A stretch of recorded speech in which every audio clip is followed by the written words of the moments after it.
नमस्कार दोस्तों, स्वागत है आप सभी का एक बार फिर कैप्चर नॉलेज में। और आज हम बात करने वाले हैं इंडिया के क्रिप्टो कमबैक के बारे में। जुलाई 2025 की शुरुआत हो गई है और क्रिप्टो दुनिया लिटरली तेजी से आगे बढ़ रही है। बिटकॉइन ने $80,000 का लेवल पार कर लिया है। 2 करोड़ से ज्यादा इंडियंस क्रिप्टो में इन्वेस्ट कर चुके हैं और सोशल मीडिया पे हैशटैग क्रिप्टो इंडिया का क्रेज बढ़ता जा रहा है। लेकिन सवाल ये है, क्या ये कमबैक एक गोल्डन अपॉर्चुनिटी है या एक डिजिटल स्कैम का ट्रैप? आज हम डीकोड करेंगे ये बूम या कर्स का असली सच।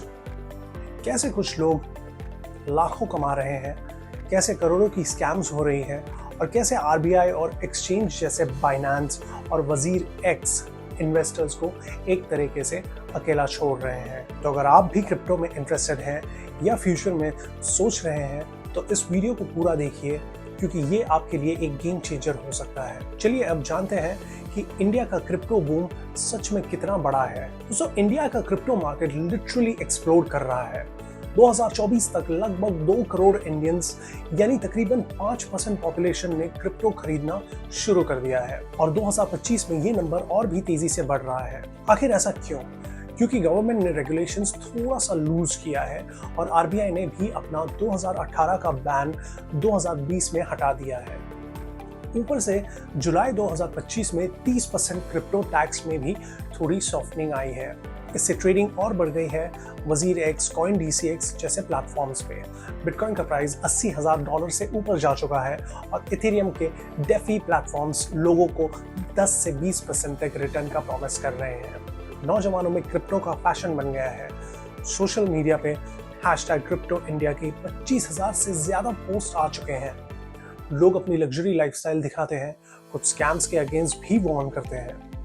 इंडिया के यूथ जो 18 से 34 एज ग्रुप के हैं, क्रिप्टो इन्वेस्टर्स का 60% हिस्सा उन्हीं का है। सबको लगता है ये शॉर्टकट है अमीर बनने का, लेकिन जहां अपॉर्चुनिटी होती है वहां रिस्क भी होता है। अब आगे बढ़ते हैं और देखते हैं इस बूम का डार्क साइड, जहां स्कैम्स ने लोगों की जिंदगी बर्बाद कर दी। क्रिप्टो के सपने के पीछे एक बड़ा नाइटमेयर छुपा हुआ है। 2020 के बाद से इंडियन इन्वेस्टर्स 30,000 करोड़ से ज्यादा गंवा चुके हैं क्रिप्टो स्कैम्स में। ये स्कैम्स अलग अलग फॉर्म में होते हैं, fake exchanges, Ponzi schemes, fishing links या रग पुल प्रोजेक्ट्स। अभी पिछले महीने की बात करें तो एक मुंबई बेस्ड स्कैम वायरल हुआ था, जिसमें लोगों से 500% रिटर्न का वादा किया गया था। 2000 से ज्यादा लोगों से 50 करोड़ का फ्रॉड हो गया। ऐसा स्कैम्स हर जगह है। बड़ी प्रॉब्लम ये है कि बाइनेंस, CoinSwitch जैसे प्लेटफॉर्म्स में स्ट्रॉन्ग केवाईसी या फ्रॉड प्रोटेक्शन प्रोटोकॉल्स हैं ही नहीं। जैसे एयर इंडिया क्रैश में मेंटेनेंस इग्नोर किया गया था, वैसे ही यहाँ भी यूजर सेफ्टी को इग्नोर किया जा रहा है। बाइनेंस, जिसका ग्लोबल वॉल्यूम $2 ट्रिलियन से ज्यादा है, उस पे केसेस चल रहे हैं लैक्स ओवरसाइट के लिए। चलिए अब बात करते हैं उन एक्सचेंजेस की जो अपने फायदे के लिए सब कुछ रिस्क में डाल रहे हैं। कॉर्पोरेट ग्रीड का असली चेहरा भी बाकी है। बाइनेंस, वजीर एक्स, CoinDCX, ये सब कंपनीज पैसे तो कमा रही हैं, लेकिन इन्वेस्टर्स सेफ्टी पे जीरो फोकस है। बाइनेंस ने 2025 में $20 बिलियन कमा लिए, लेकिन उस पर इंडियन और यूएस दोनों जगह से इन्वेस्टिगेशन चल रहा है मनी लॉन्ड्रिंग और स्कैम फेलियर्स के लिए। वजीर एक्स, जो इंडिया का लीडिंग एक्सचेंज है, 2024 में हैक हो गया था। 2000 करोड़ का लॉस लगभग हुआ था। उसके बाद यूजर्स ने रिफंड के लिए चिल्ला के ट्विटर एक्स पे हैशटैग क्रिप्टो स्कैम ट्रेंड करवा दिया। ये एक्सचेंजेस एडवर्टाइजमेंट से यूथ को अट्रैक्ट करते हैं, जल्दी इन्वेस्ट करो, पैसा डबल होगा, लेकिन डेंजर्स की बात कोई करता ही नहीं है। सिर्फ 10% Indian platforms full KYC enforce करते हैं। सीईओ जाओ कहते हैं इनोवेशन इंपॉर्टेंट है, बिल्कुल है, लेकिन इन्वेस्टर्स की सुरक्षा भी तो उतनी ही इंपॉर्टेंट है। तो अब बात करते हैं रेगुलेशंस की और जानते हैं आरबीआई और गवर्नमेंट की जिम्मेदारी क्या है इस केओस में। आरबीआई और गवर्नमेंट ने क्रिप्टो को लेकर कंफ्यूजन क्रिएट किया है। पहले बैन लगाया 2018 में, फिर 2020 में हटा दिया, फिर 2022 में 30% टैक्स इंट्रोड्यूस किया, जिसका क्लैरिटी अब जाके जून 2025 में आया था। लेकिन स्कैम एनफोर्समेंट बहुत ज्यादा वीक है। 2025 में रिपोर्टेड फ्रॉड्स का सिर्फ 12% सॉल्व हुआ। 2025 की पार्लियामेंट्री रिपोर्ट के मुताबिक 60% crypto exchange anti money laundering rules का वायलेशन कर रहे हैं और आरबीआई इन पे स्ट्रिक्ट एक्शन नहीं ले पा रही है। फाइनेंस मिनिस्टर ने सितंबर 2025 तक एक फ्रेमवर्क का प्रॉमिस किया है, पर जो पैसा लोगों का डूब गया उसका क्या? सरकार सिर्फ टैक्स कमा रही है, लेकिन इन्वेस्टर प्रोटेक्शन की बात दूर दूर तक नहीं दिख रही है। चलिए अब सुनते हैं कुछ असली स्टोरीज। कुछ लोग मिलियनर बन गए तो कुछ बेरोजगार।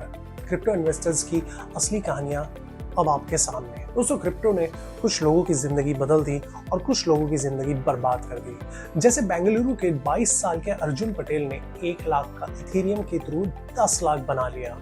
Very good. लेकिन दिल्ली की प्रिया शर्मा 5 लाख गवा बैठी इस पर्टिकुलर स्कैम में। ये रियलिटी है। कुछ जीत रहे हैं, लेकिन ज्यादातर लोग स्ट्रेस में हैं और हार रहे हैं।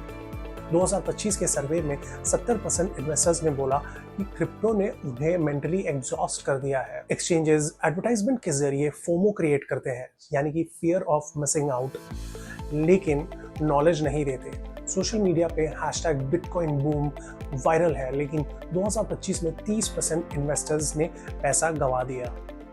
ये एक साइकोलॉजिकल वॉरफेयर बन गया है। अभी नहीं किया तो लेट हो जाओगे, और यूथ उस प्रेशर में डिसीजन ले रहे हैं। अब देखते हैं फ्यूचर का क्या होगा। क्या इंडिया क्रिप्टो की सुपर पावर बनेगा या और स्कैम्स में डूबता रहेगा? अगर आगे चल के इंडिया को क्रिप्टो में लीड करना है तो स्ट्रिक्ट पॉलिसीज रेगुलेशंस लानी पड़ेंगी।